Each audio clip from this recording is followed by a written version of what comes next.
اس کی اندر فضیلت ہے، لیکن کسی احادیث کے اندر کوئی خاص طریقہ عبادت ذکر نہیں ہے. یہ بات ہے.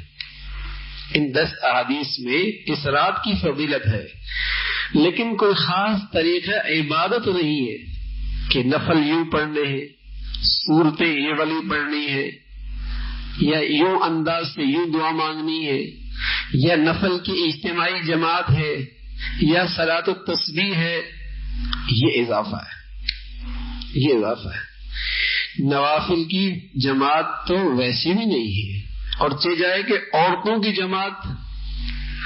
یہ رات عبادت کی ہے، فضیلت کی ہے، بخشش مانگنے کی ہے، شور و شغف کی نہیں ہے، حلوے مانڈے کی بھی بالکل نہیں ہے، اور پٹاخوں کی بھی نہیں ہے، بلکہ یکسوئی کے ساتھ اللہ کی عبادت کے لیے ہے کہ یکسوئی کے ساتھ اللہ سے عبادت کی جائے. یہ رات اس لیے ہے.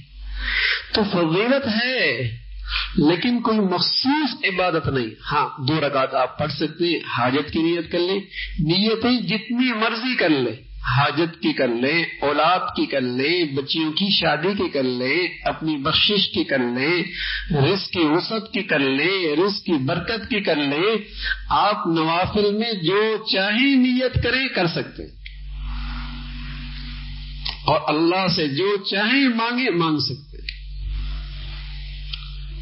یہ رات اس لحاظ سے بہت مبارک ہے، اور یہ رات کی فضیلت صحابہ سے چلی آ رہی ہے، تابعین سے چلی آ رہی ہے، تبع تابعین سے چلی آ رہی ہے، اور تمام امت کے اندر یہ چلی آ رہی ہے. شب معراج کی فضیلت نہیں، نہ حضور نے کی، نہ صحابہ نے کی، نہ تابعین نے کی، لیکن اس رات کی فضیلت بتائی ہے، اس کی اہمیت بتائی گئی کہ اس رات کے اندر عبادت کی جائے، تنہائیوں میں اللہ سے مانگا جائے. اور نوافل میں اصل ہے ہی یہ، ایک تو فرائض ہے، یہ اللہ کا ایک عمومی دربار لگتا ہے. نوافل میں گویا کہ اللہ کا خصوصی دربار لگتا ہے. جیسے آپ کو کوئی بادشاہ کہہ دے کہ 10 بجے آ کے میرے پاس آ جانا، آپ اس وقت بھی بہت سارے لوگوں کو اکٹھا لے جائیں تو آپ نے ملاقات کی نہ قدرے کی نا، آپ کو تو خصوصی وقت ملا تھا ابھی. تو نوافل کے ذریعے اللہ کا خصوصی دربار لگتا ہے. یہ جتنا تنہائی میں ہوگا، جتنا اکیلے ہوگا، اتنا زیادہ مبارک ہوگا، اتنا زیادہ نوازا جائے گا. ہاں یہ ضروری بھی نہیں کہ پوری رات ہی جاگے. جتنا آسانی سے سنت کے مطابق کر لے یہ زیادہ افضل ہے اس سے کہ وقت پورا گزارا جائے لیکن سنت کے خلاف گزارا جائے. تھوڑا وقت صحیح لیکن سنت کے مطابق، شریعت کے مطابق، بجائے اس کے کہ رات بھر شور شرف بھی ہو، اور شور و شغل بھی ہو، چراغا بھی ہو، اور سنت کے خلاف بھی ہو.